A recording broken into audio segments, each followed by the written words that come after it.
Bonsoir à tous, bienvenue dans cette nouvelle séance de minuit et ce soir je suis avec Jeff le chaman qui est donc écrivain et qui a fait paraître un livre aux éditions Percé, L'alchimie du verbe, Rennes le château. Exactement. Bonsoir Jeff. Bonsoir Alors, Damien, merci pour ton invitation. Et en tout cas ce qui est très intéressant avec vous c'est que vous... Alors déjà avant de partir là-dedans, moi j'aurais une question à vous poser, c'est comment vous vous intéressez à Rennes le château et à cette histoire? Alors je me suis intéressé à Rennes le château il y a une vingtaine d'années maintenant, hein. Donc en 2005 précisément. Je suis tombé sur un documentaire réalisé par Georges Combes qui s'appelait le Trésor au vertige donc. Et donc ça a été ma première connaissance du sujet et du lieu qui m'a tout de suite bien sûr attiré. Je suis venu ici un petit peu dans une quête de connaissances et je peux dire que j'ai trouvé matière à faire avec tout ce qu'il y a à Rennes-le-Château. Parce que vous habitez dans la région, c'est ça, hein? Vous êtes Alors je suis parisien en fait à la base. Et oui, ça fait une vingtaine d'années maintenant que j'habite la région et que j'arpente un petit peu les sentiers et que bien sûr je me suis familiarisé avec toutes les histoires qu'on raconte sur Rennes-le-Château et ça m'a amené au fil du temps à développer ma propre approche en fait, puisque bon, j'étais pas vraiment satisfait par ce qui se disait, pas convaincu, disons. Ça m'a apporté déjà de connaître cette langue des oiseaux en ayant une approche en fait qui est en rapport avec ce que développe l'abbé Boudet. On y viendra un petit peu plus tard peut-être, qui consiste donc à faire des transpositions entre le français, l'occitan et l'anglais moderne. Et à partir de là, effectivement, ça nous donne des clés d'interprétation, de sens caché des mots. Ayant trouvé beaucoup de choses grâce à cela, j'ai décidé donc d'en faire un livre et ça m'a donné aussi une piste d'interprétation pour l'église de Rennes-le-Château. On va y venir justement, c'est vraiment très intéressant. Et comme vous le dites, en fait, ce que vous proposez avec ce livre, c'est une interprétation en fait originale donc de l'histoire de Rennes-le-Château et de son église, en vous appuyant sur ce qu'on appelle la langue des oiseaux, donc cette mystérieuse langue des oiseaux. Est-ce que vous pouvez nous décrire un petit peu en quoi ça consiste justement cette fameuse langue? Tout à fait. Alors, c'est une langue, on va dire allégorique, qui est principalement basée sur la phonétique, donc sur les assonances des mots. Et donc, c'est une langue qui a été employée, entre autres, par les alchimistes, mais pas que, puisque nous trouvons en fait des sources beaucoup plus anciennes dans l'Antiquité, dans la mythologie, dans la Bible, puisque cette langue des oiseaux porte différents noms aussi. Ça peut être la langue verte, ça peut être la langue des dieux. Mais cette langue des oiseaux, est-ce que c'est un codage en fait quelque part? Mais Pas exactement. Ça, je tiens à le préciser, c'est-à-dire qu'on en a fait usage pour coder des choses. Mais à la base, cette langue des oiseaux est quelque chose de naturel, en fait. La transformation naturelle des langues à travers le temps, à travers leurs évolutions et qui se passe principalement à travers la transformation phonétique des mots. De cette façon, nous pouvons éventuellement remonter le fil d'Ariane jusqu'aux origines et à une possible langue originelle, donc, et primordiale. donc, ce qui voudrait dire qu'il y aurait eu un langage originel duquel auraient découlé tous les autres langages et par le biais, en fait, des mots, de chaque langage que l'on connaît aujourd'hui, on arrive à retrouver, cette langue d'origine, en fait? Oui, C'est ça? alors, c'est-à-dire que c'est symbolique. C'est-à-dire que cette langue d'origine serait la clé de toutes les langues actuelles, comme il est retracé d'ailleurs dans le mythe de Babel. C'est-à-dire que dans le mythe de Babel, Dieu se rend compte que l'homme a trouvé justement ce langage originel et donc il y a Prométhée donc qui construit cette tour. Dieu se fâche bien sûr et disperse en quelque sorte l'humanité à travers la planète et donc vont se constituer à partir de là toutes les langues, les premières langues. Tout cela est bien sûr symbolique, pas de formalité là-dedans. On est dans le domaine de la mythologie et non pas de l'histoire. Donc il n'y a rien de formel là-dedans, mais on peut néanmoins au niveau symbolique trouver beaucoup de choses. Mais est-ce qu'on y retrouve, parce que là je faisais justement quelques recherches sur la langue des oiseaux. Alors apparemment ça a été très utilisé dans l'alchimie, hein, Fulcanelli, tout ça, et également dans certains contes. Par exemple, Perrault, Grimm, apparemment auraient aussi un petit peu joué Tout avec à fait. la langue des oiseaux. Ouais. Tout à fait.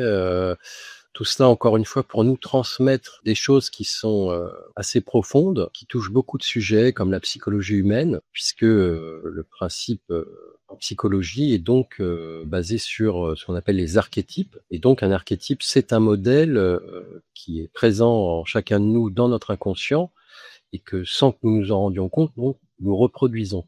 Et ces modèles, ces archétypes se trouvent leur source dans les mythologies. Et alors, ce qui est intéressant avec vous, c'est que justement, vous avez transposé tout ça donc sur l'histoire de Rennes-le-Château. Et à quel Oui. moment vous vous êtes dit, tiens, là, il y a quelque chose en fait. Ça a été quoi le déclic pour vous dire, bah, finalement, avec la langue des oiseaux, je peux arriver à comprendre ou peut-être à déceler certains messages cachés dans Oui. l'Église ou.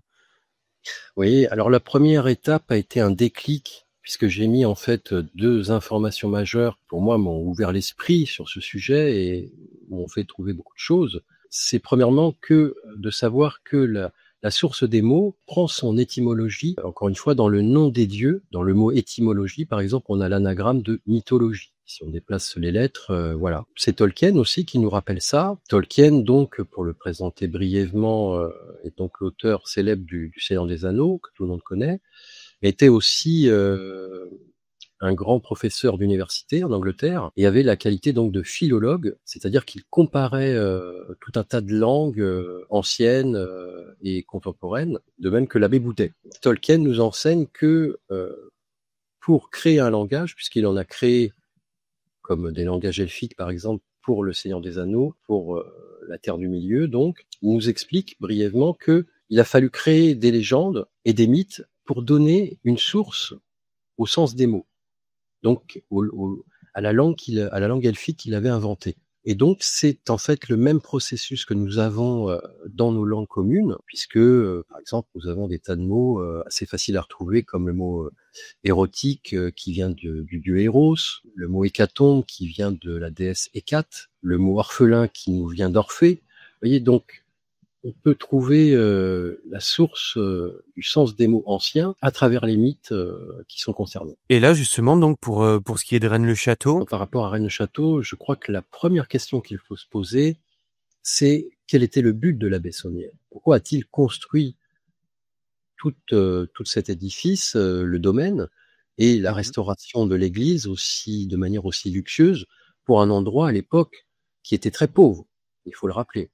Le contexte de l'époque, donc ça tranchait littéralement, et donc bien sûr on a entretenu l'idée qu'il allait trouver un trésor. Mais maintenant, pour les gens qui connaissent assez cette histoire, c'est assez documenté comme quoi ces sources pécuniaires étaient diverses et variées. Donc il a trouvé bien sûr une marmite d'or en premier lieu, qui lui ont permis de débuter donc la restauration de l'église. Puis par la suite, il aurait reçu des dons de certaines familles nobles. Puis il aurait fait du commerce aussi, d'alcool, de cartes postales. Donc toujours dans le but de pouvoir accomplir la construction de tout son œuvre, on va dire. Et c'est ça la question qu'il faut se poser, quel était le but? Voilà. Alors de manière pragmatique, la version officielle, c'est qu'il comptait ouvrir un lieu de retraite pour les prêtres. Ceci dit, ça n'explique pas quand même toute la symbolique qui est assez atypique de Rennes-le-Château, de l'église de Rennes-le-Château. Et c'est justement toutes ces anomalies qui doivent nous mettre la puce à l'oreille. Il y a eu pas mal d'émissions ces derniers temps qui essayent un petit peu de débunker le mythe Rennes-le-Château. Donc on explique que voilà, par le biais de trafic de messes ou autre, il aurait réussi à obtenir de l'argent. Mais c'est vrai que ça Voilà. n'enlève pas derrière la curiosité de cette église. Il y a quand même des choses, comme vous l'avez dit, des anomalies en fait. Et c'est ça qui est assez étrange. Et malheureusement, j'ai l'impression que c'est un petit peu souvent passé sous silence, quoi. C'est-à-dire que par exemple, sur un des derniers gros documentaires qui a eu lieu justement en essayant de débunker un peu l'œuvre de Saunière, bah, c'est vrai que Oui. derrière, ça parle pas vraiment de toutes ces anomalies qu'on peut retrouver. Et puis, alors, en plus de Saunière, il y a également Rennes-les-Bains, l'abbé Boudet, comme vous l'avez dit. Il y a le meurtre de Exactement. Gélis. Bah, tout ça, ça Exactement. fait Aussi beaucoup. en parallèle. Oui, en parallèle, pour un petit secteur, il se passe beaucoup de choses à la même époque, c'est sûr. Mm. Et je pense qu'on peut faire le lien entre ces affaires. maintenant, il y aura toujours une partie qu'on ne connaîtra pas et qu'on ne pourra pas retrouver dans de simples documents. Mmh. C'est bien ça qu'il faut se dire, et que si l'abbé Saunière et comparses ont voulu laisser un message à la postérité, alors c'est à travers une suite de symboles et qui s'adresse effectivement à celui qui saura les lire. Et ce qu'il laisse n'est pas fait, en fait, pour le tout venant. C'est vraiment pour des gens qui vont être initiés, en fait, qui vont savoir reconnaître, ces symboles et savoir les lire. Parce que, quelqu'un de lambda qui arrive là ne va pas se dire: «Tiens», Exactement.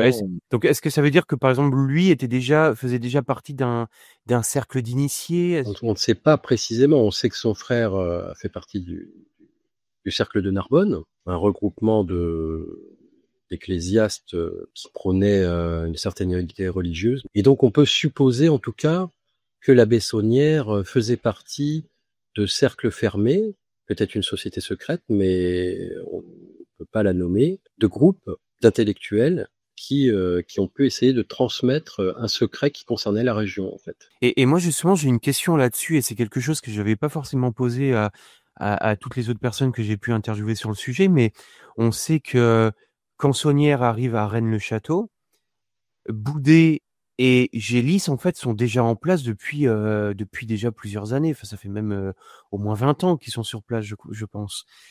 Est-ce qu'on peut imaginer que déjà eux connaissent, en fait, un secret de la région et quand Saunière arrive, en fait, il se passe quelque chose qui va peut-être un petit peu bousculer tout ça, d'où le meurtre peut-être de Gélis, où ils vont le mettre au courant et utiliser Saunière justement, à leur fin pour essayer de l'emmener, chercher quelque chose pour eux parce qu'il est beaucoup plus jeune qu'eux. Enfin, je sais pas comment on peut. Oui, on peut penser qu'à un moment donné, euh, Saunière a été mandaté pour chercher des documents dans l'Église qui auraient pourquoi pas concerné la descendance royale, mais que peut-être à cette occasion, en fait, il aurait trouvé autre chose qui l'aurait emmené donc, si vous voulez, dans une quête, dans une recherche, puisqu'on sait qu'il a fouillé le cimetière, qu'il a chamboulé les tombes, et qui donc forcément il a cherché un accès à cette crypte qui, je pense, n'est pas un fantasme, puisque dans toutes les églises, il y a des cryptes, euh, des tombeaux où les nobles étaient enterrés, sont enterrés, et donc ça n'échappe pas à la lignée des Hautpoul, qui possédait le château juste à côté. Probablement était enterré dans la crypte. D'ailleurs, j'ai eu l'occasion de rencontrer Alain Féral, donc, qui était le secrétaire de Jean Cocteau, et Ouais. qui, à l'époque, m'avait montré, donc, alors je ne sais pas si c'était l'original, mais en tout cas quelque chose qui avait l'air vraiment authentique, le testament des Hautes-Poules. Et dans le passage qu'il m'avait montré, ça attestait que la descendance des Hautes-Poules était enterrée sous l'église de Rennes-le-Château. Voilà, il y a aucun doute là-dessus. Et Alain Féral ne vous en a pas dit plus sur cette fameuse crypte, puisque c'est lui qui aurait, soi-disant laissé la fameuse bouteille de coca, à l'intérieur en disant: «Bah, quand un jour vous y rentrerez, vous trouverez cette bouteille et vous saurez que j'y avais, mis les pieds avant». Non, alors Mmh. je l'ai côtoyé assez brièvement, et de plus c'était quelqu'un d'assez secret quand même, hein, voilà. Et, euh, et non, il n'a pas mentionné qu'il y aurait eu accès à cette crypte, en tout cas, voilà. OK. Qu'il y a eu des tentatives d'accès par une pièce secrète de l'église, en fait, qui se trouve derrière le presbytère, l'endroit où le prêtre se change, donc, avant l'office, possède un faux placard qui donne accès derrière, donc, à cette pièce qu'on peut voir de l'extérieur, mais où il n'y a absolument rien dedans, si ce n'est des gravats. Et on nous dit que, d'après certains rapports, il y a eu une entrée par ici. Mais Mmh. bon, ça a été très compliqué, il y a eu des accidents un peu étranges, et la personne qui était en charge des travaux donc a abandonné parce que ça devenait trop dangereux. Ouais, c'est très étrange cette histoire de crypte. C'est vrai que ça, nourrit un peu tous les fantasmes aussi. On on aurait vraiment envie de savoir, ce qu'il y a à l'intérieur et Et et le problème, je pense, c'est que s'il n'y a pas en réalité de fouilles entreprises par l'État, c'est principalement parce que ça pourrait mettre en péril l'église, c'est-à-dire la faire effondrer. Et donc, ça demanderait de gros moyens, et donc, c'est pour ça que c'est pas une priorité. La piste qu'a laissée Saunière, donc, n'est pas de nous mener tout simplement à la crypte de cette église. C'est Mmh. un peu plus loin. Oui, oui, ça c'est oui, le but c'est pas la crypte effectivement, ouais. Mais en tout cas, c'est vrai que, bon, ça donne, envie quand même de savoir ce qu'on peut y trouver.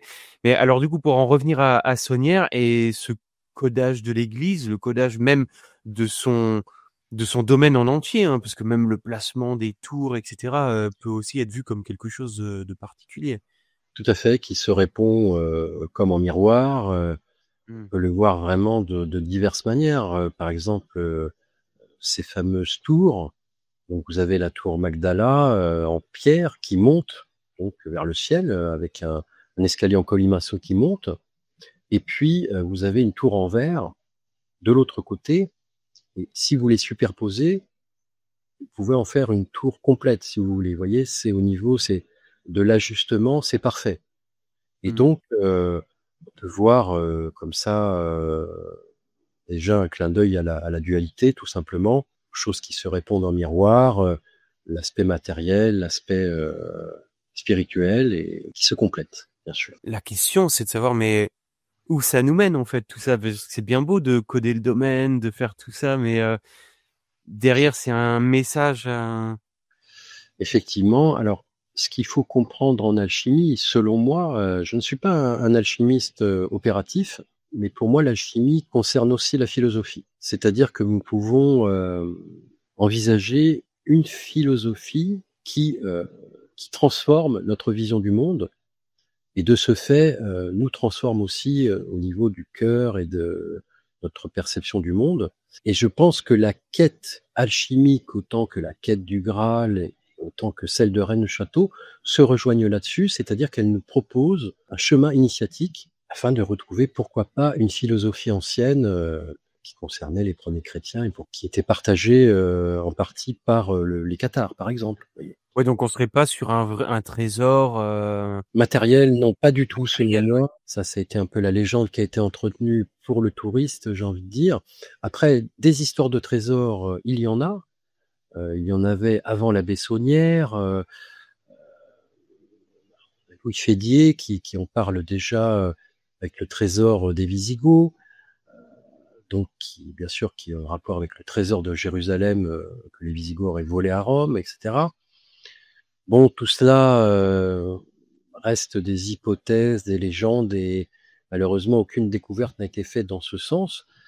D'ailleurs, on peine à Rennes-le-Château à retrouver des traces des Visigoths, alors qu'on nous dit que ça a été une grande cité visigothique, Redae, donc voilà, la cité aux chariots. Il y a beaucoup de choses à remettre en question, et pourquoi pas prendre l'énigme d'une autre façon, d'une manière plus philosophique et plus initiatique. Et c'est ce que vous faites donc, avec cette fameuse langue des oiseaux que vous essayez d'appliquer, Tout à à fait. toute cette histoire, quoi. Ouais.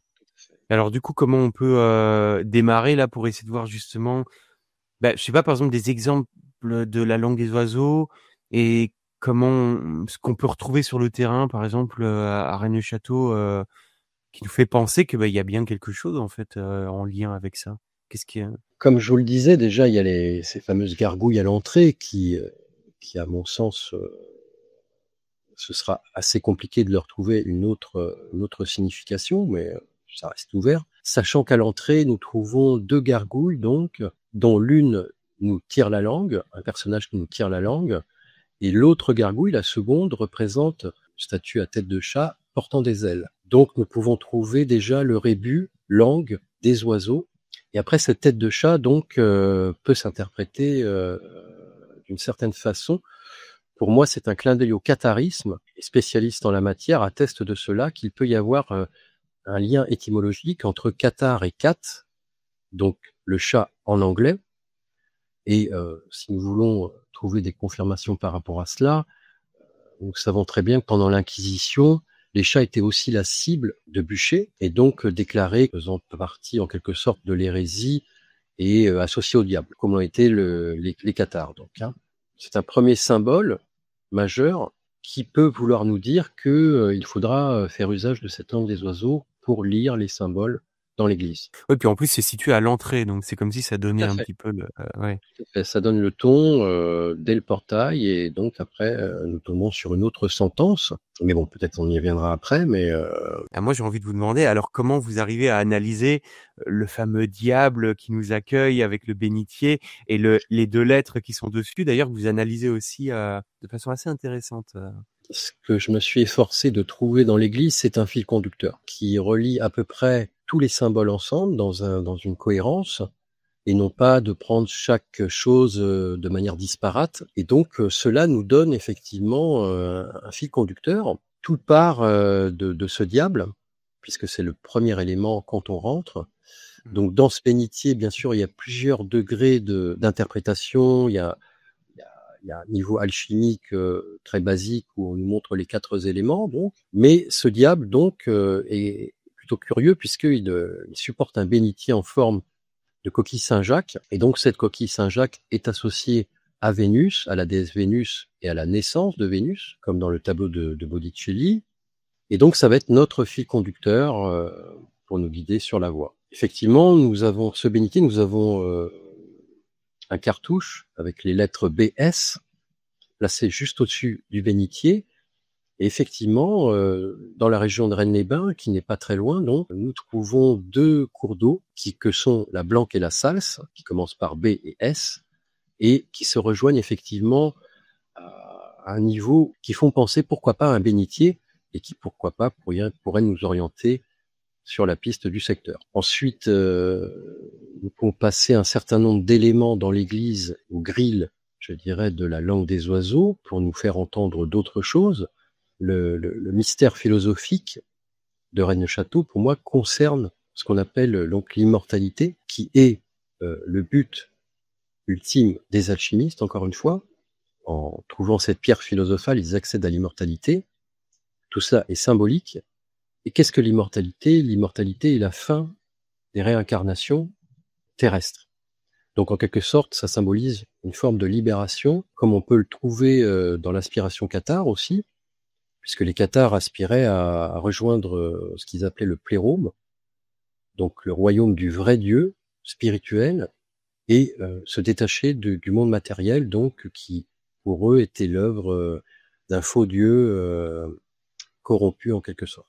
Et donc dans l'Église, selon ma compréhension, nous pouvons trouver des messages qui sont en rapport avec cette philosophie cathare. Ça veut dire qu'à un moment donné, il s'intéresse lui à cette philosophie cathare et il se dit: «Tiens, je vais, enfin, comment ça se passe?» enfin, c'est là que ça reste flou, je trouve, par qui il est inspiré, qui lui apporte, en fait, ces informations, comment? Ça, on ne peut pas vraiment savoir. Ouais. C'est comme pour l'abbé Boudet. Vous m'aviez demandé qui avait initié l'abbé Boudet. C'est pas forcément une nécessité. Pour moi, c'est quelqu'un qui se posait des questions et qui, bien sûr, a été influencé par des personnes qui l'ont précédé et qui se sont intéressées au même sujet, à savoir l'origine du langage. Pour l'abbé Saunière, voilà, on ne sait pas. On ne sait pas par où ça a commencé pour lui. Je pense que c'était familial en fait, puisque c'est toujours pareil, sa famille était en lien avec le noble de Montazel, donc, qui à l'époque déjà les histoires de trésors étaient abordées. Mais bon, on ne sait pas comment. En tout cas, ce qui est certain, c'est que l'abbé Saunière n'était pas seul. Il n'était pas seul. Il y avait un architecte notamment qui a beaucoup participé. Il y a bien sûr la maison Giscard, qui a Mmh. fourni toutes les statues et la fresque, ainsi que le diable. Donc pour ce qui est notamment de la fresque et du diable, ce sont des pièces uniques qu'a commandé Saunière. Et donc la maison Giscard, par exemple, était une famille qui était initiée assurément. Et justement, dans cette fresque, par exemple, on retrouve un certain nombre d'anomalies où on se dit non, c'est pas possible, ça n'a pas été fait par hasard. Vous voyez, il y a forcément un autre entendement à trouver et à interpréter de ces symboles qui sont disparates. Vous avez une sentence au bas de la fresque de Rennes-Château qui nous dit, donc c'est une parole de la Bible, extraite de la Bible, un passage de la Bible, qui nous dit venez à moi, vous qui souffrez et êtes accablés, et je vous soulagerai. Et dans la version de la Bible, c'est un autre vocabulaire qui rejoint le fond parfaitement, mais dans l'église de Rennes-le-Château, on ne sait pas pourquoi, on a changé le vocabulaire de la sentence, c'est forcément volontaire, et on peut trouver donc un fameux jeu de mots qui a été trouvé par les premiers chercheurs, venez à moi, vous qui souffrez, et qui êtes accablés, au lieu de vous qui êtes accablés. Effectivement, au bas de la fresque, nous avons un sac à blé qui est percé. Et donc, bien sûr, en argot, le sac de blé, bien sûr, c'est de l'argent. Donc, beaucoup ont pensé que c'était une piste pour le trésor. Mais en réalité, on peut trouver encore d'autres interprétations par rapport à ce blé qui nous mèneront donc vers un lieu à Rennes-les-Bains. Parce que là, ce que vous allez nous expliquer avec ce fameux sac à blé qu'on peut voir autrement avec parce que le blé rentre dans la composition du pain. Pain, on peut le voir comme pain. Alors ça, j'ai trouvé incroyable. Et du coup, ça rejoint un petit peu l'abbé Boudet et sa langue anglaise, en fait. Exactement. Exactement. Donc, l'abbé Boudet, voilà, le sujet du livre de l'abbé Boudet, encore une fois, c'est l'origine des langues, la langue originelle, la langue adamique d'un temps babylonien. Et d'ailleurs, par exemple, on peut citer l'excellent livre de Richard Ketzin, qui s'appelle Les Faiseurs d'or de Rennes-le-Château, dans lequel il nous explique qu'effectivement, il y a toute une dimension alchimique dans l'Église, et que dans son livre, l'abbé Boudet, donc, associe par exemple le terme Babylone et le terme babilé, c'est-à-dire prononcer ses premiers mots. Donc, c'est en m'efforçant de reprendre cette logique avec la phonétique de la langue anglaise que effectivement j'ai pu trouver une piste dans la fresque, puisque donc effectivement avec le blé on fait de la farine puis du pain principalement, et alors le mot pain se traduit par bread en anglais, mais si nous le transposons de manière phonétique, cela nous donne le mot pain, qui est bien sûr la souffrance, la peine en anglais.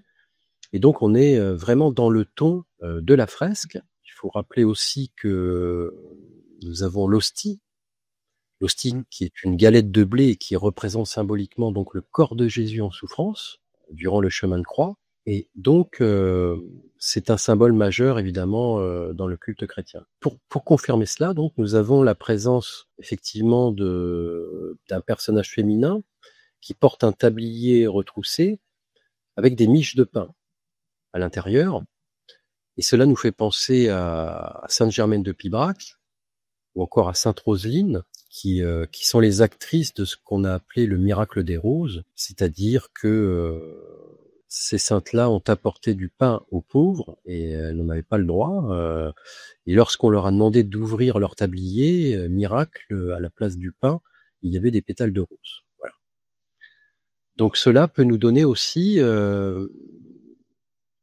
une piste pour ce qui est de la méridienne rouge, c'est-à-dire de la Roseline, qui est fêtée le 17 janvier, tout comme Sainte-Germaine de Pibrac et Sainte-Roseline, qui est à relier aussi avec Saint-Sulpice, donc, puisque c'est à l'église de Saint-Sulpice à Paris que nous trouvons un gnomon qui est censé être aligné donc avec une ligne d'or ou de cuivre, je ne sais plus trop, qui passe dans l'église et donc qui détermine justement cette méridienne rouge qui traverse la France, qui la coupe en deux.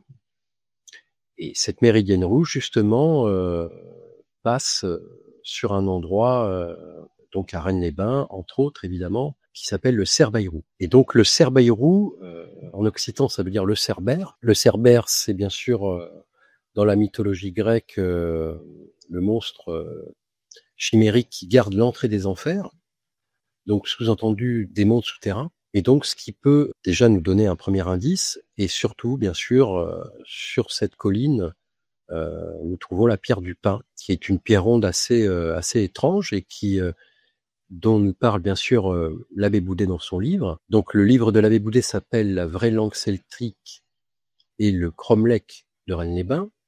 Donc, le cromlech, un cromlech à la base, c'est un cercle de pierre, un peu comme un Stonehenge, vous voyez.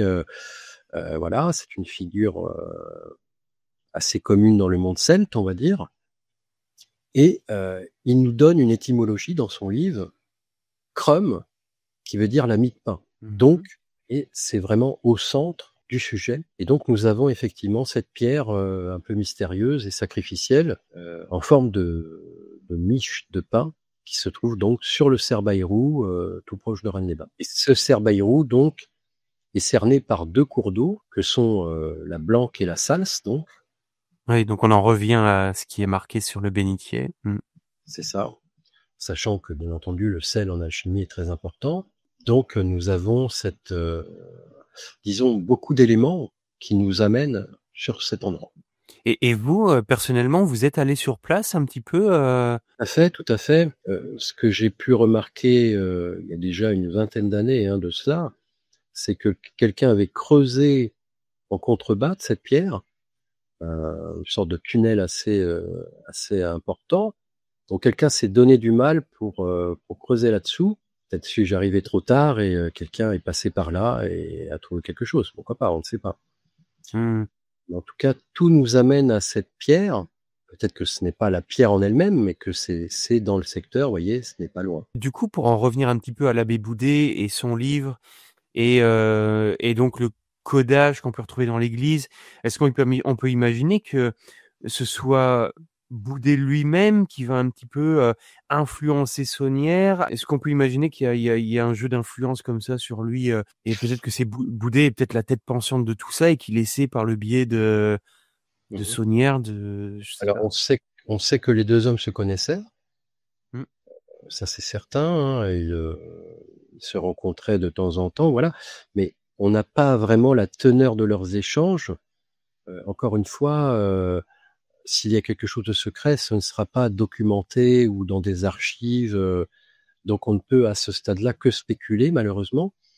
Et pour Mmh. moi, ce qu'il y a de plus fiable, justement, c'est ce que nous a légué l'abbé Saunière, donc tout son édifice. On sait pourquoi pas que ça a été fait en corrélation avec l'abbé Boudet, mais pour les détails, on ne sait pas. Voilà, Mmh. une possibilité en tout cas. Ouais, puis on n'aura jamais de réponse comme vous l'avez dit, on va pas retrouver un jour un document avec marqué, Boudet, enfin, là maintenant on n'est que dans la spéculation et les théories et Tout à fait. on n'aura jamais le fin mot de l'histoire, ouais. On sait que les deux hommes se sont connus, se sont côtoyés un petit peu quand même, Oui, puis ils mais sont pas loin en plus, exactement, exactement, et contemporains à la même époque, mais il n'y a pas de lien formel, encore une fois, entre le livre de Boudet et l'église de Rennes-le-Château. On ne peut que supposer et et c'est pour ça que tout à l'heure je vous posais la question, c'est de savoir est-ce que Boudet en arrivant ici, ne va pas lui découvrir en fait quelque chose?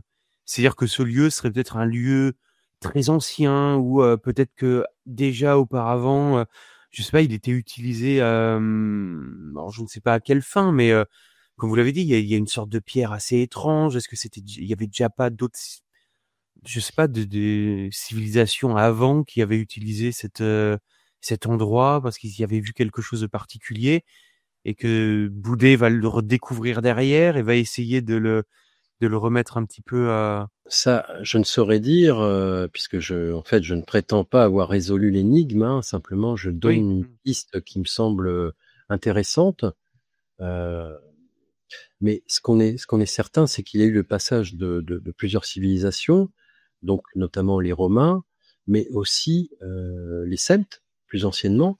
Et vu la richesse du lieu en termes de sources chaudes, par exemple, ou je dirais de terres qui pouvaient être riches à l'époque sous divers aspects, ça a toujours été un lieu important et d'autant plus dans l'Antiquité où ce genre de lieu était très prisé, si vous voulez, mmh.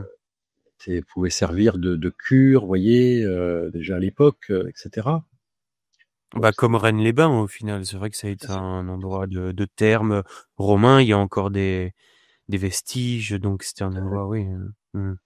Tout à fait. Et donc, ce genre de ressources à l'époque était primordial. Et donc, oui, on trouve des civilisations assez anciennes, oui, qui se sont intéressées à cet endroit. Alors, le cromlech qu'il décrit n'est plus vraiment visible D'ailleurs, ce cromlech se compose de plusieurs cercles. Il y a un cercle intérieur, un cercle extérieur, etc.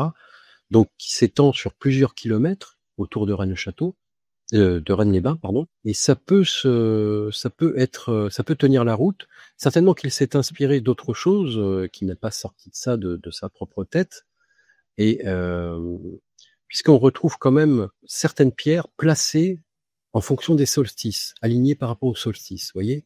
Et donc, ça nous dit que effectivement, il y a eu, pourquoi pas, une structure antique tout autour de Rennes-les-Bains.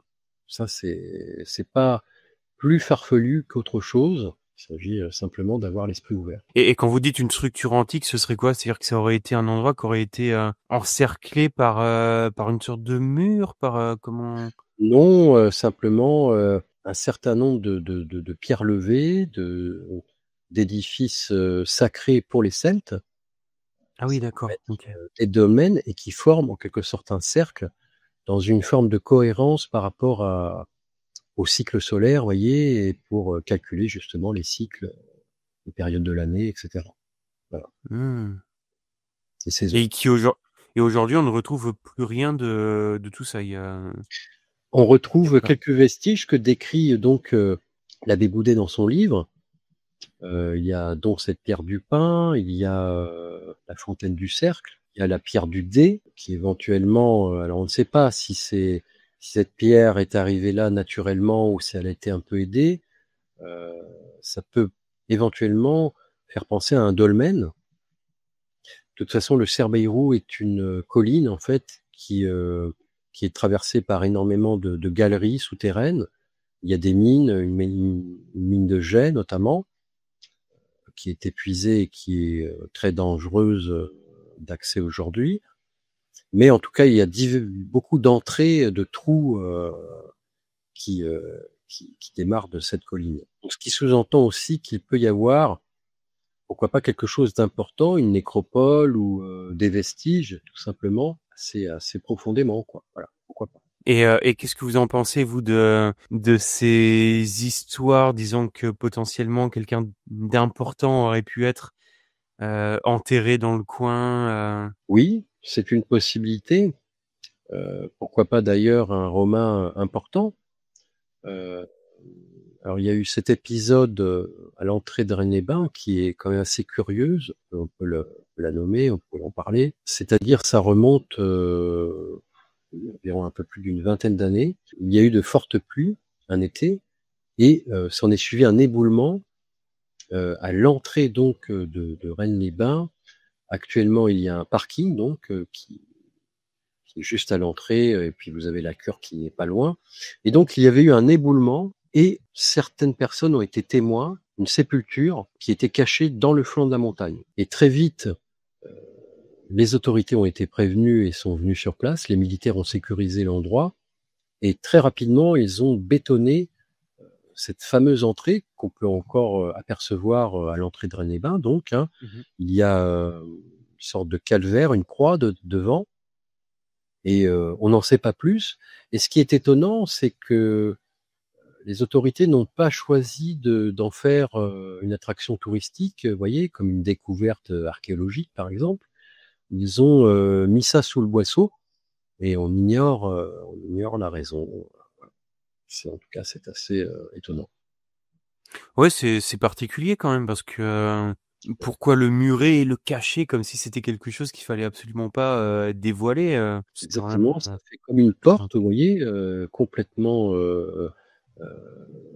bétonnée. Mhm. Et Ouais, je vois bien, c'est presque en face de la piscine là. Ouais, ouais. exactement, tout le monde peut passer les voir.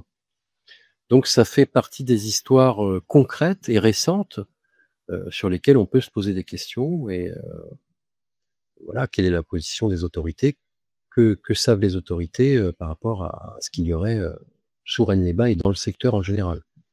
Mhm. Bon, au Bugarach aussi, qui n'est pas très loin. Et quel crédit on peut apporter à ça? Ça a été plusieurs personnes ou c'est juste une personne qui a sorti cette histoire-là? Il y a eu plusieurs témoignages, Plusieurs. mais comme ça remonte, c'est très difficile de retrouver qui Mhm. a fait quoi.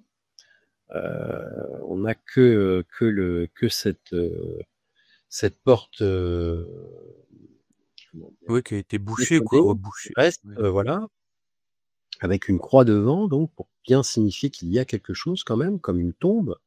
Mmh. Peut-être, on ne sait pas, et c'est étonnant que voilà, que ça n'ait pas été mis en Oui, évidence puis pour développer le tourisme, par exemple. Voilà, pour dire: «Il y a eu ah une ouais. découverte, enfin». Ouais, c'est très intriguant effectivement, ouais.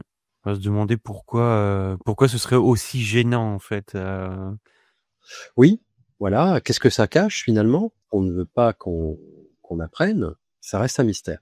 Il faudrait, mmh. casser ce mur, bien sûr.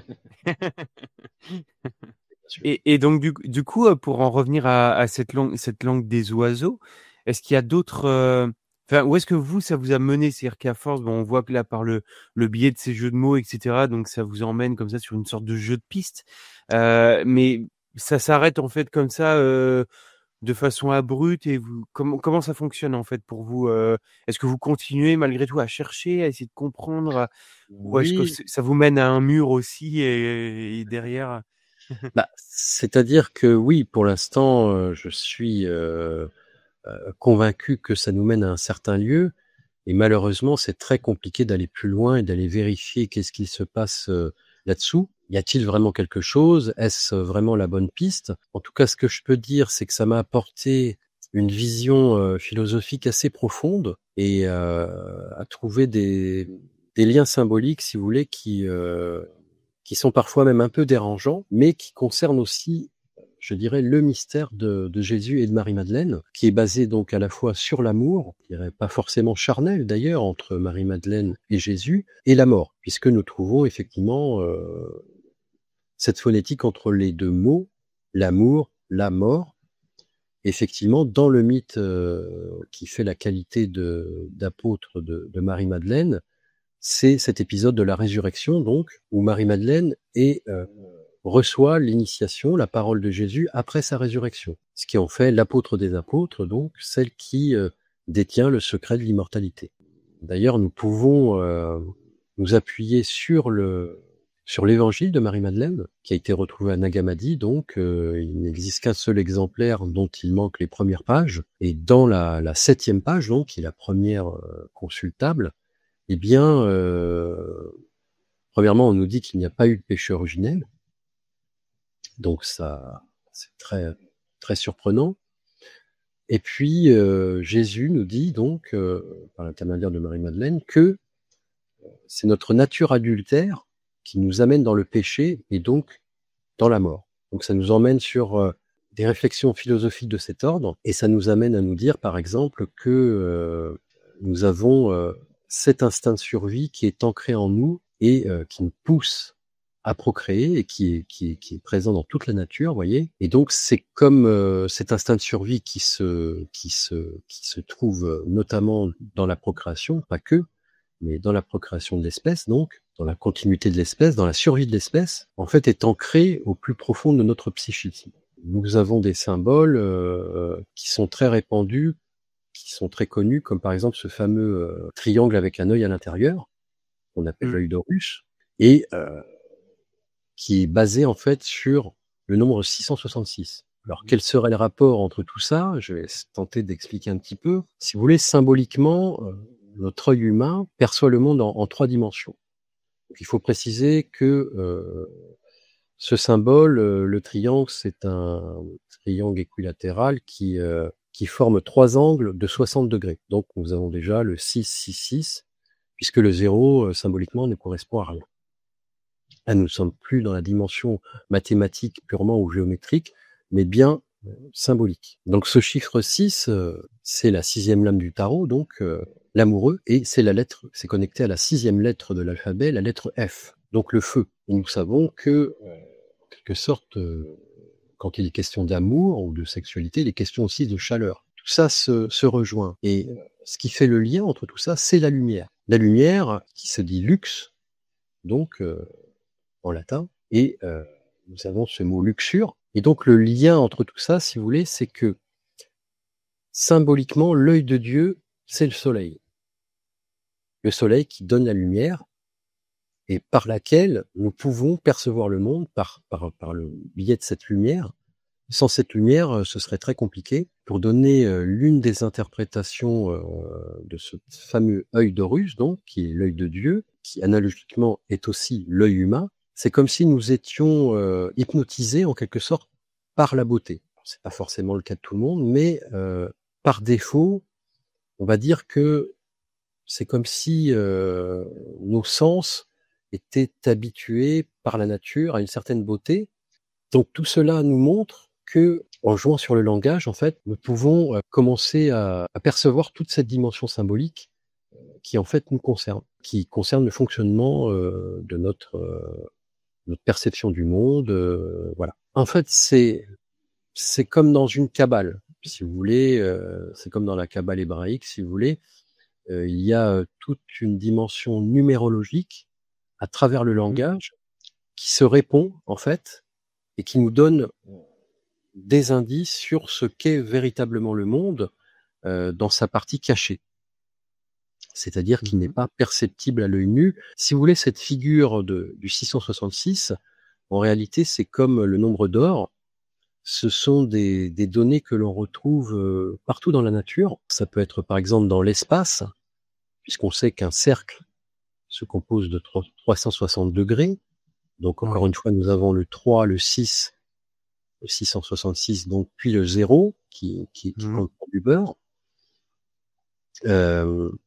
Et ce 666, nous pouvons aussi le retrouver dans la notion de temps, puisque nous avons une journée qui se compose donc de 24 heures, qui donne 6, si nous les ajoutons, Mmh. puis 60 minutes pour une heure, et enfin 60 secondes. Ce qui nous donne encore une fois 666. Donc, nous voyons par cela que tout cela est connecté à ce qu'on peut appeler l'espace-temps, puisque l'espace et le temps, en fait, ne sont pas dissociés. Pour que l'espace, qu'il y ait du mouvement dans l'espace, il faut que le temps passe. Si nous arrêtions le temps, évidemment, nous serions sur pause, et donc l'espace ne pourrait pas se développer, nous ne pourrions pas, en quelque sorte, nous déplacer dans l'espace, voyez. Donc, Mmh. c'est des conceptions comme ça qui sont censées nous apporter une autre vision de notre monde. Et donc, on peut très bien, par exemple, voir cela comme une sorte de matrice, en fait, que nous ne voyons pas à l'œil nu, mais qui est bien présente à travers le langage et à travers la géométrie, les cycles temporels qui sont naturels, bien entendu, qui n'ont pas été inventés par hasard par l'humain, mais qui ont été calqués par rapport à ce qui est vraiment. Donc voilà, ça nous emmène sur tout un tas de réflexions de cet acabit. Alors en fait, là on rentre au cœur du sujet, en fait, de ce qu'il y a d'intéressant aussi dans la langue des oiseaux, puisque ça va bien au-delà que de simples jeux de mots, évidemment. Mmh. Euh, c'est la partie métaphysique. La question métaphysique qui est abordée en philosophie, donc par les grands philosophes grecs notamment, c'est la question de qu'est-ce qui est et qu'est-ce qui n'est pas. Qu'est-ce qui fait la qualité qu'une chose existe plutôt que pas. Donc il y a de grandes discussions autour de cela. Et donc, ce que nous pouvons retenir, c'est que pour appréhender le réel, toutes les choses qui nous entourent, nous avons besoin de les nommer. Et ces noms, bien sûr, ne sont pas trouvés par hasard, donc elles trouvent leur source dans les mythologies, dans le nom des dieux.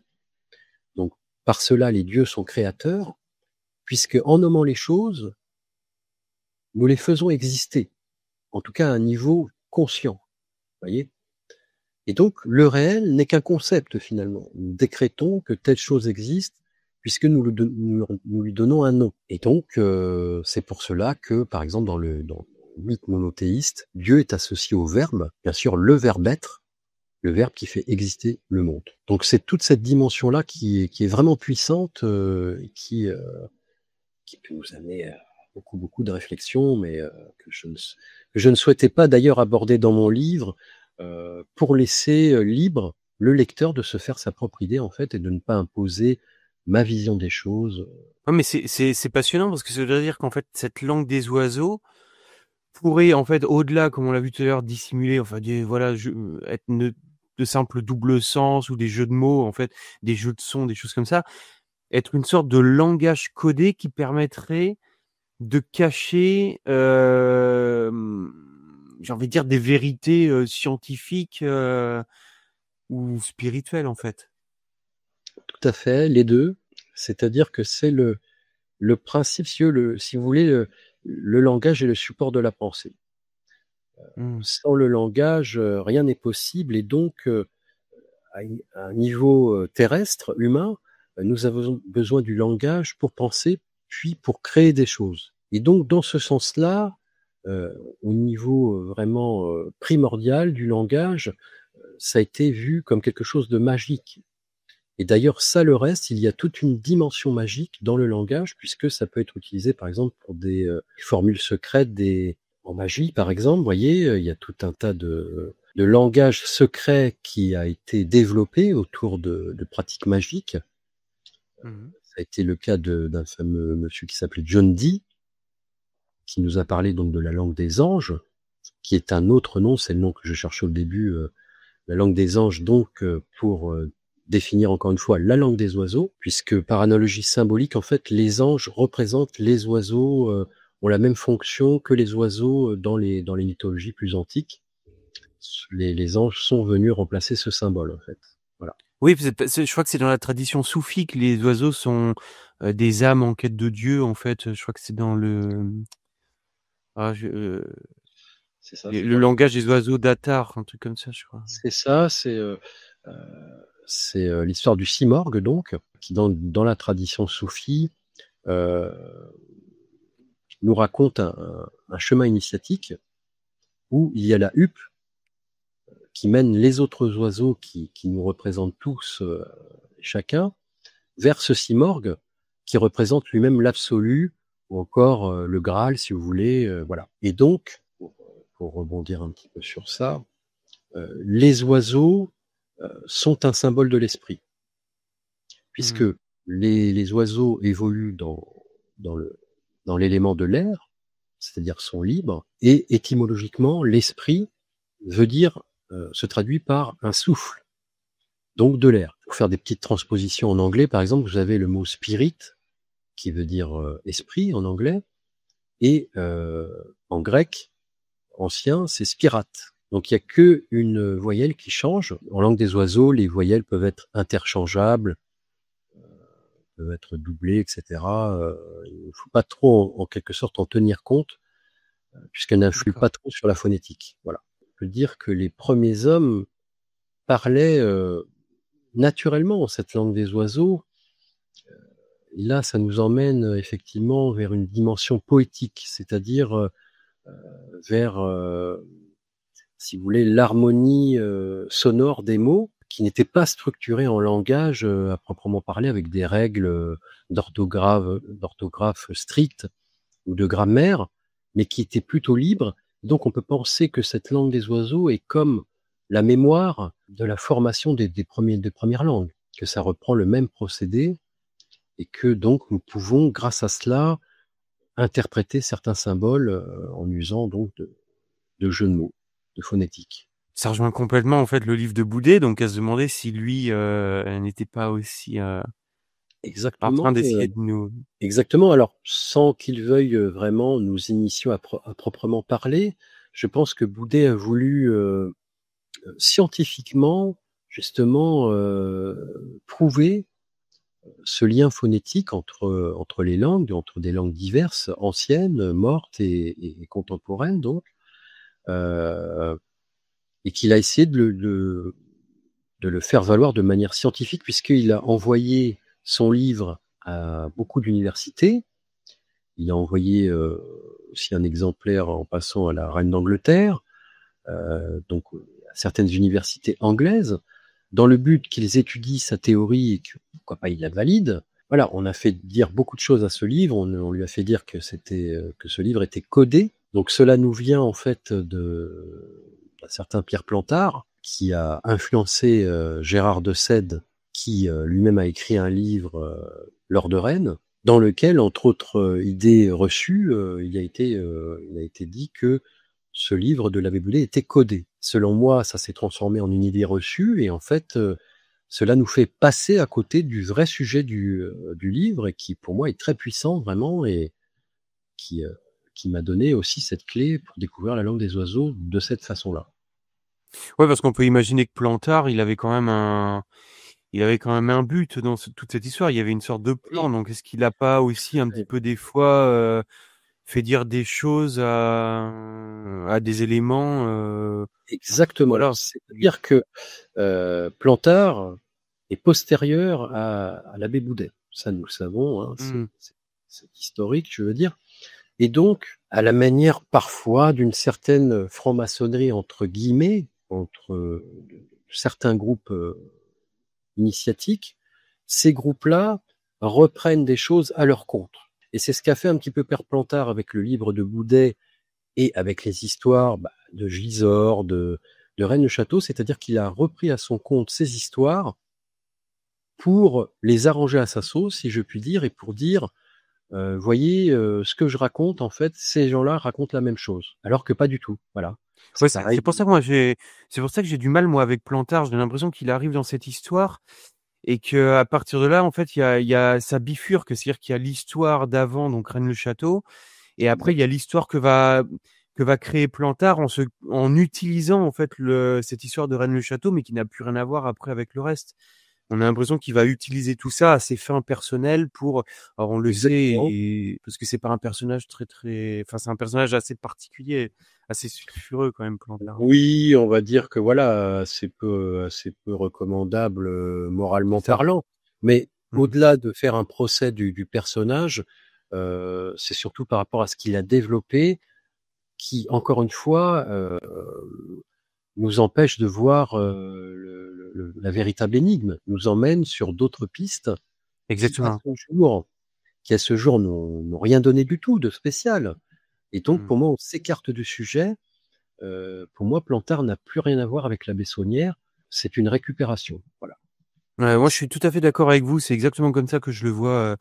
C'est vrai que j'ai l'impression que dès que Plantard arrive, en fait, on passe sur une autre histoire qui utilise les bases en fait de Rennes-le-Château, mais qui n'est plus Rennes-le-Château en fait. Donc à partir Exactement. de là, c'est Pour cela, il est très habile, il faut le dire, hein, certaines connaissances en symbolisme. Donc, il joue avec tout ça pour nous raconter une autre histoire.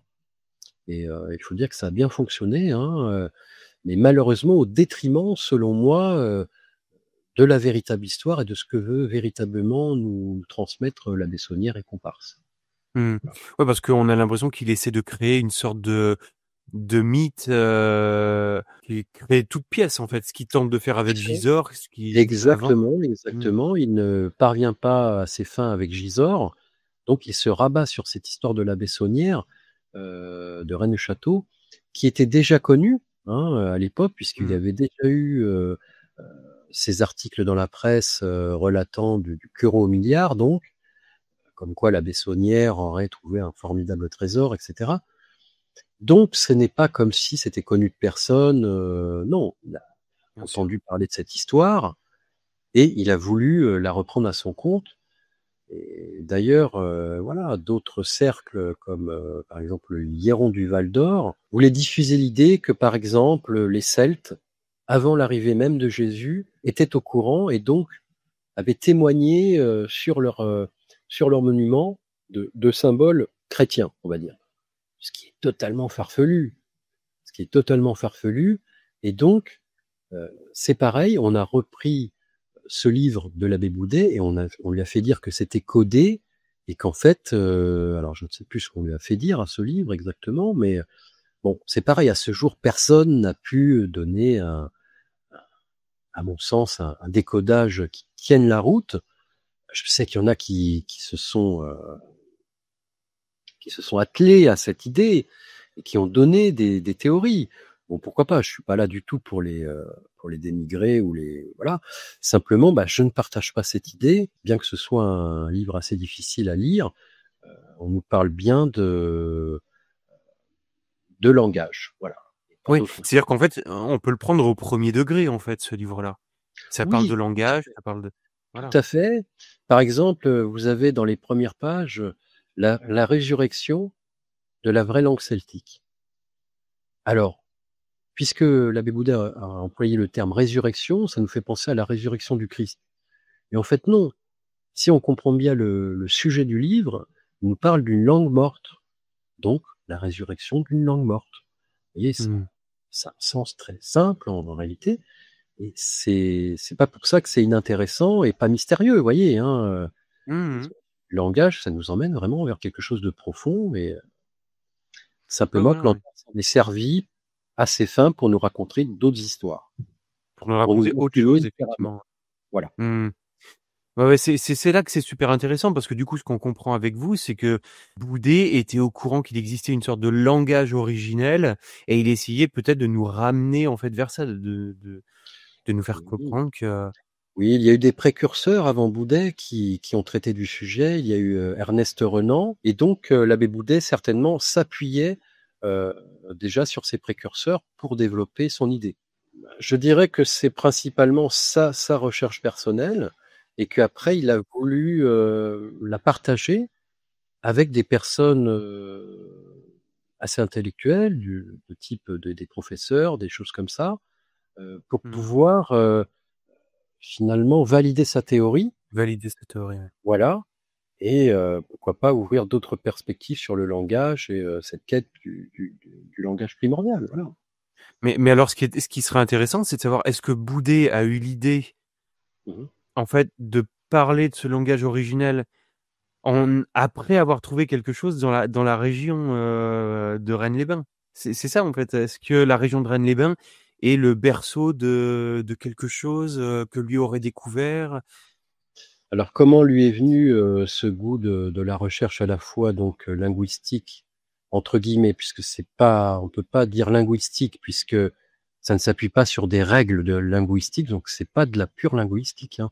Ça Mmh. c'est il faut bien comprendre, et aussi en même temps archéologique et culturel par rapport à la tradition celte.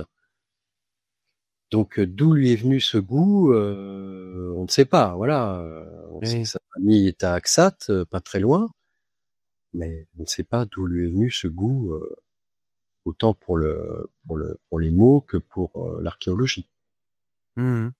Ouais, c'est là que c'est particulier, ouais, c'est de savoir d'où ça lui est venu cette envie justement de creuser dans ce sens-là, quoi. Est-ce que c'est ses études précédentes? Parce qu'on sait que voilà, il parlait anglais, qu'il avait fait des études, là-dedans, donc est-ce qu'il avait, par lui-même voulu découvrir quelque chose? Enfin, fait une analogie entre les mots anglais et le français, enfin je sais pas, mais, ou est-ce qu'il a découvert quelque chose sur place et qu'il essaie de nous ramener à cet endroit où et Difficile de savoir, hein, honnêtement, c'est vrai, tout reste supposition. Est-ce que c'est volontaire? Est-ce qu'il y a un message entre guillemets «caché», mais plus en termes de message, pas de code à proprement parler, vous voyez? C'est-à-dire peut-être qu'il nous souffle quelque chose, mais que ça n'est pas forcément codé, et que, simplement, peut-être ça peut répondre à Rennes-le-Château, mais ça, bon, on ne peut pas l'affirmer, on n'a pas de preuve de ça réellement. Voilà. mmh.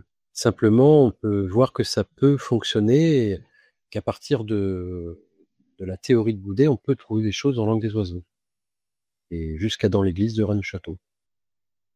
Ouais, c'est ça, c'est comment il va, influencer Saunière aussi, donc avec le domaine de Rennes-le-Château. Enfin, on sent il y a quand même quelque chose. Enfin, c'est là que c'est, je trouve assez, étrange, parce qu'il aurait Oui, pu en rester avec son langage, avec son livre et puis à nous dire: «Voilà, bon, bah, je pense qu'il y a eu une langue primordiale». Mais après, on voit bien qu'on part quand même dans des choses cachées, des messages, en cryptés. tout cas, il y a eu d'autres livres aussi, et d'autres, compléments qu'il a fait paraître, et qui pareil, traitent encore une fois du langage, de la transposition.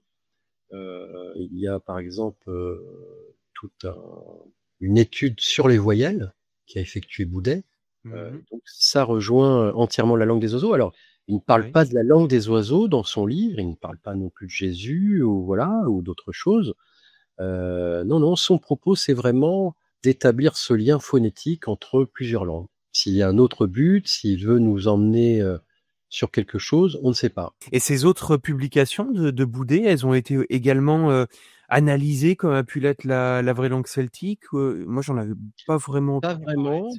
Pas vraiment, oui, ça a été un petit peu mis de côté, puisqu'en fait, ça vient confirmer que son livre principal, La vraie langue celtique, parlait bien de la phonétique et du langage, Donc personne n'a repris cette théorie et a préféré s'orienter sur l'idée que ce livre est codé et que donc il faut lire entre les lignes quelque chose, enfin, je veux dire, trouver un code et que voilà, donc que ça nous amènerait quelque part, que voilà.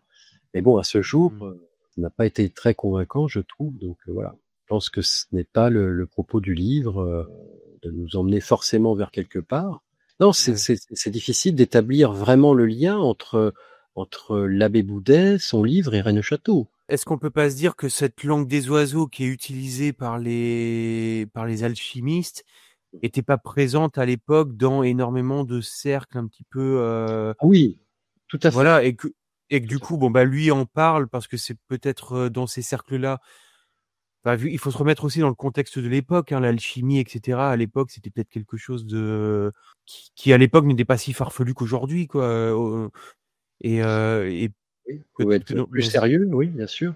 oui, voilà, c'était peut-être pris plus au sérieux et que du coup, bon, ben, on peut imaginer que Saunière, lui, ait évolué peut-être dans un autre cercle qui utilisait aussi à peu près les mêmes codes et que Boudet, lui, faisait des recherches de son côté ailleurs et que ça se rejoint aujourd'hui, mais que ça n'a peut-être aucun lien en fait. Mais après, bon, Voilà, ils sont dans le même secteur. c'est ça. C'est-à-dire que on ne peut pas affirmer que qu'ils travaillaient ensemble à un projet commun, par exemple. Mmh. C'est encore une fois, c'est informel et je ne pense pas qu'on trouvera ce genre de preuves un jour. Euh, Simplement, moi, je n'ai pas cherché à relier les deux ensemble. Comme je vous l'ai dit, ça a commencé par la découverte de la langue des oiseaux en employant la méthode de Boudet, donc, et par la suite, après moult réflexions, on va dire, et observations de l'Église, j'ai essayé de l'appliquer aux symboles que je décelais. Et donc, effectivement, ça m'a donné une piste. Maintenant, voilà, je ne sais pas si je suis dans le vrai ou pas. Voilà. Mmh. Ça reste ouvert, mais en tout cas, c'est assez troublant et ça nous amène à beaucoup de réflexions philosophiques et donc alchimiques aussi, par Ouais. extension. Et quand vous échangez avec d'autres chercheurs sur le sujet, comment ce langage des oiseaux, comment s'est pris, c'est un. Ça dépend, alors ça peut varier vraiment d'une personne à une autre. Il y a des gens il y a beaucoup de gens qui ne prennent pas ça au sérieux, Mmh. euh, tout simplement parce que certains aspects un peu vulgaires ont été développés. Et cela se résumerait à quelques jeux de mots. Et effectivement, dans la langue des oiseaux, si vous voulez, tous les jeux de mots ne sont pas valables. Les jeux de mots qui seraient valables ont une portée symbolique et sont censés véritablement nous apprendre quelque chose. Ça ne se résume pas à simplement des petits jeux de mots rigolos, si vous voulez, ou encore des choses qui sont trop tirées par les cheveux aussi. Non, c'est vraiment quelque chose qui concerne l'érudition, puisqu'il faut un certain nombre de connaissances pour pouvoir les mettre en lien. Mmh. Voilà. Et donc, il y a certaines personnes qui restent sceptiques sur cette langue des oiseaux, mais pourtant, nous en trouvons vraiment des traces dans des choses telles que la Bible, des choses très anciennes. Donc, ce n'est pas farfelu, c'est simplement pas accessible à tous. Voilà. Même j'ai mes limites, évidemment. Hein, tout le monde a ses limites en la matière, mais en tout cas, c'est un c'est un langage qui est très ancien. Et est-ce qu'il y a d'autres endroits en dehors de l'église de Rennes-le-Château, en France, Oui. dans d'autres régions par exemple, Oui. dans lequel vous verriez aussi à peu près le même type de codage, en tout cas de structure, comme ça, un petit peu des anomalies, des choses Oui, nous euh, avons quelques églises en Bretagne notamment. ah oui, Théorantuck et tout ça, ouais. Voilà, exactement, Mm. où il y a l'église du Graal. Mm. Et puis il y a un autre lieu aussi non loin, alors là le nom je me rappelle plus du lieu exact, où nous trouvons euh, un Jésus qui est agenouillé aussi et qui porte des cornes avec des ailes, donc qui fait rappeler le diable. Malheureusement, j'ai plus le nom en tête du lieu, mais bon, c'est assez retrouvable sur le net. Et Ouais. donc, pour moi, ça rejoint assez la symbolique de Rennes-le-Château, où on veut associer on nous fait un clin d'œil en associant Jésus au diable, puisque ça se Mmh. répond en miroir, vous voyez. Alors pour certains, c'est une opposition, Jésus contre le diable lambda, mais j'irais plutôt dans le sens de trouver le fil conducteur, et donc ce fil conducteur, c'est cette fameuse coquille Saint-Jacques, qui est un symbole d'alchimie, puisque c'est la coquille Saint-Jacques qui est employée tout le long du chemin de Compostelle, qui est un chemin alchimique par excellence. Mmh. Euh, et donc, le diable porte ce bénitier en forme de coquille Saint-Jacques. Ensuite, nous avons le baptême effectué par Jean le Baptiste. Si vous voulez, quand nous arrivons dans l'église, juste après le diable, il y a cette figure du baptême, donc, avec Jean-Baptiste qui opère le baptême de Jésus via cette coquille Saint-Jacques. Et là, ce n'est pas étonnant, c'est traditionnel. C'est vraiment le symbole employé par défaut pour le baptême. Et puis nous avons un troisième personnage qui est Marie-Madeleine, qui est centrale, bien sûr, dans cette église, à laquelle elle est dédiée, qui aussi est en rapport avec la coquille Saint-Jacques, puisqu'on a la madeleine, le biscuit, qui est en forme de coquillage. Mmh. Donc Marie-Madeleine est une autre facette de la planète Vénus, c'est-à-dire sa partie féminine, l'étoile du soir, opposée et complémentaire à l'étoile du matin que représente Jésus. Voilà. Et donc l'association des deux, si vous voulez, donne symboliquement quelque chose de très puissant et qui en alchimie est central avec Vénus et tous les symboles qui s'y rattachent. Et du coup, on peut imaginer, par exemple, que Marie-Madeleine ait pu, à un moment donné, être dans cette région de l'Aude, justement, et que c'est pour ça qu'on peut peut-être y retrouver, Alors, c'est selon l'approche, hein, bien sûr, qu'on peut avoir de ce mythe de Marie-Madeleine. Sa venue en France est relatée dans ce qu'on appelle la légende dorée, donc, qui est un récit religieux qui est censé nous raconter donc la venue de Marie-Madeleine au Sainte-Marie de la Mer accompagnée des autres Maries, etc. Mmh. Mais c'est un récit qui est très très tardif, qui apparaît, je crois, au XVe ou au XVIe siècle. Ce que l'on peut voir à travers la figure de Marie-Madeleine, c'est plutôt l'aspect symbolique. Et donc, en fait, Marie-Madeleine, symboliquement, représente la porteuse des secrets, puisque c'est, encore une fois, celle qui a été la seule témoin de la résurrection et qui donc a recueilli le dernier témoignage de Jésus. Voilà, tout ça peut être rapproché à d'autres mystères plus anciens, comme Isis, etc. C'est avant tout, si vous voulez, c'est très symbolique. Par exemple, dans le catharisme, nous avons la notion de d'âme. Par exemple, dans certaines poésies, nous avons une référence aux oiseaux. L'oiseau qui vient chanter à ma fenêtre me rappelle que je suis loin de mamie, etc. Bon, ça se dit en occitan, évidemment, la chanson.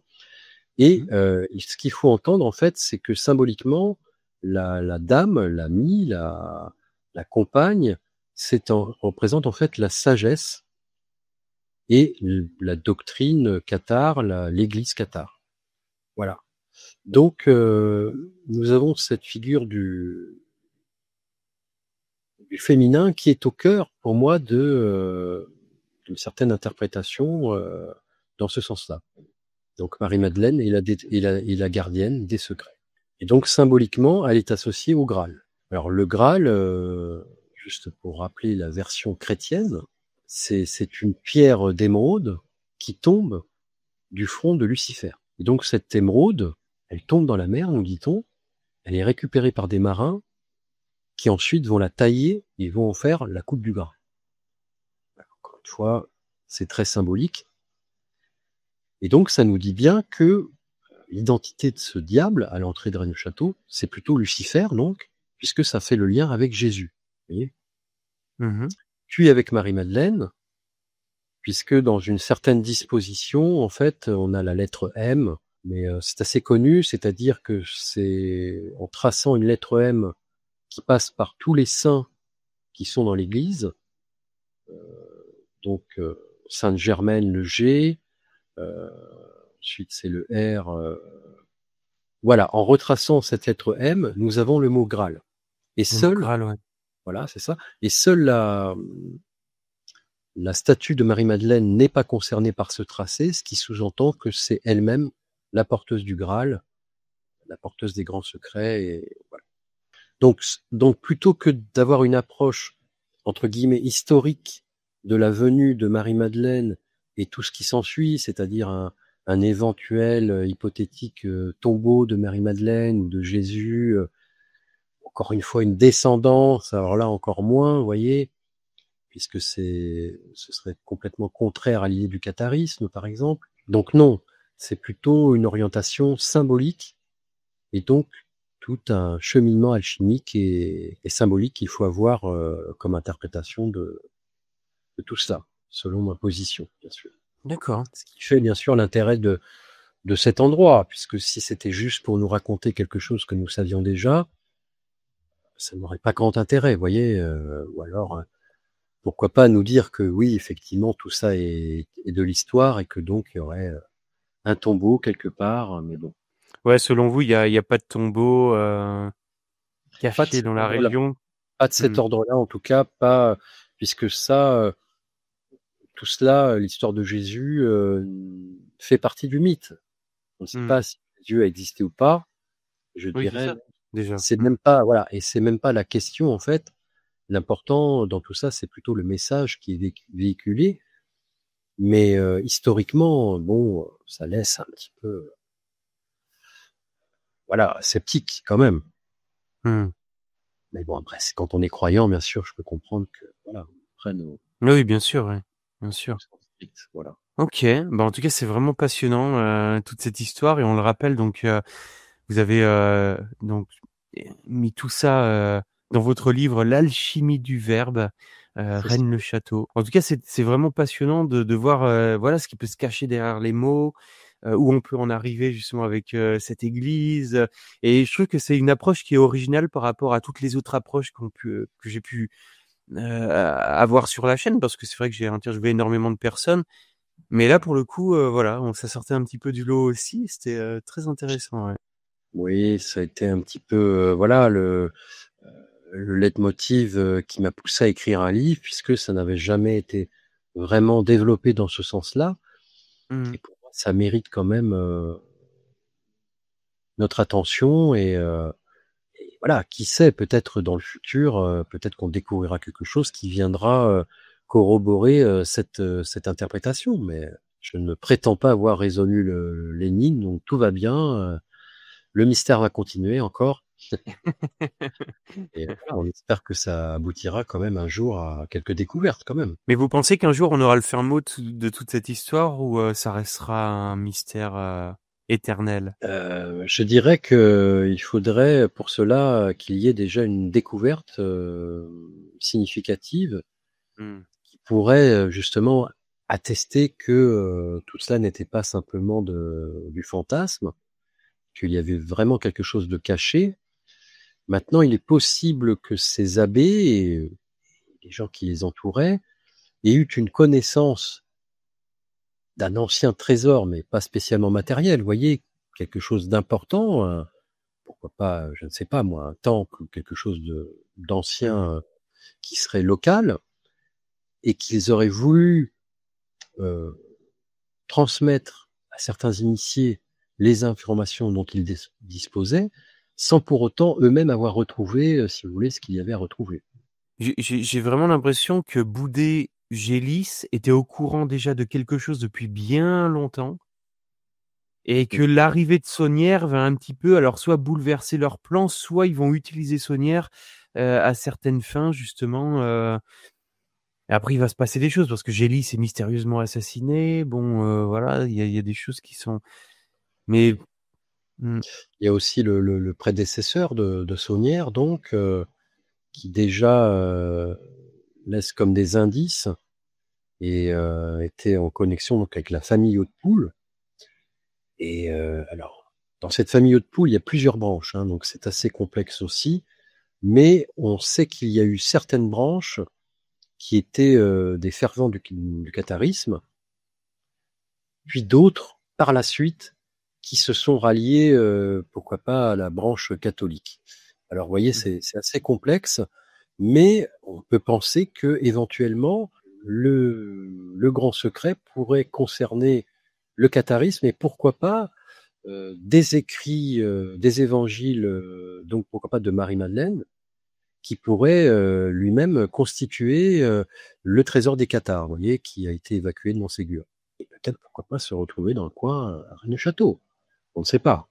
Pourquoi pas. Il aurait été déplacé et ramené, vers Rennes-le-Château par là, Voilà, et heu par la suite, par la transmission entre certaines familles nobles, notamment, qui étaient anciennement donc connectées au Qatar, aurait pu se transmettre, pourquoi pas, l'idée d'une cache dans la région, qui d'ailleurs pourrait être très difficile à retrouver, même en ayant mmh. connaissance d'éléments que nous n'avons pas, par exemple.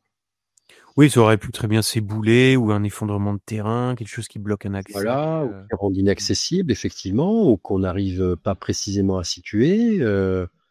C'est quand même, voilà, tout est possible, bien mmh. sûr. Et bah, très bien. Bah, donc du coup, il reste encore de quoi rêver, donc c'est très Oui, intéressant. oui, oui, il y a tout un tas d'investigations à mener à différents niveaux. Euh, je pense que cette partie Qatar, il ne faut pas la négliger parce que quand même ça a marqué beaucoup la région et possiblement ces Qatars avaient connaissance de certains secrets, voilà. Et après, bah, il manque une découverte, pouvoir attester de tout ça et avoir le fin mot de l'histoire. Et puis voilà, il y a encore certains mystères dont on n'a pas parlé, bien sûr, mais voilà, déjà, ça fait déjà un bon petit tour. Ah bah, là, oui, je pense qu'on a fait un bon petit tour de toute cette histoire vue par le prisme justement de vos recherches et de votre angle d'attaque, hein, qui était donc le langage des oiseaux. Et c'est vrai que c'est vraiment, vraiment passionnant, effectivement, ouais. Ouais. Donc, n'hésitez pas, si ça vous intéresse d'en savoir encore plus, et ben, vous procurez le livre donc de Jeff le chaman. Voilà. Bah, écoutez, en tout cas, merci beaucoup, Jeff. C'était passionnant. Bah, merci Damien, merci de m'avoir invité beaucoup, vraiment, comme j'ai pas l'occasion d'être très connu en fait, bon bah merci à toi de m'avoir laissé cet espace d'expression. Voilà. Et ben, avec grand plaisir, parce que vraiment, c'était passionnant. Et moi, je leur dis, ce qui était vraiment bien, c'est que voilà, c'est que c'était un autre point de vue sur l'affaire, un autre angle d'attaque. Et je trouve que ça, c'est vraiment intéressant, quoi. Donc là, on a pu bah, voir les choses d'un autre œil, et c'est vraiment chouette. Mais et ce qui est bien, c'est que voilà, le mystère est toujours là, malgré tout, et Oui, oui, ça fait j'ai toujours surtout pas rêver. la prétention d'avoir résolu le mystère et donc Mmh. juste de proposer une piste intéressante de réflexion et après c'est à chacun de voir, bien sûr, de se faire sa propre idée, bien entendu. Bien sûr, bien sûr. Eh ben, merci beaucoup, Jeff. Merci à toi, merci beaucoup Avec grand Damien, plaisir. et bah, je te souhaite une bonne continuation et peut-être à une prochaine Merci. fois, on sait jamais. Eh ben, pourquoi pas une partie 2, un de ces jours, si, il y a Voilà. du nouveau, ou si, un deuxième livre peut-être pour vous? Il y a un projet peut-être de C'est pas alors, c'est pas à l'ordre du jour. Pour l'instant, je suis sur l'écriture d'un conte, en fait. d'accord, Donc ça part un petit peu dans un autre style, mais pour le moment, non, pas d'autres livres prévus sur Rennes Château. Voilà. d'accord.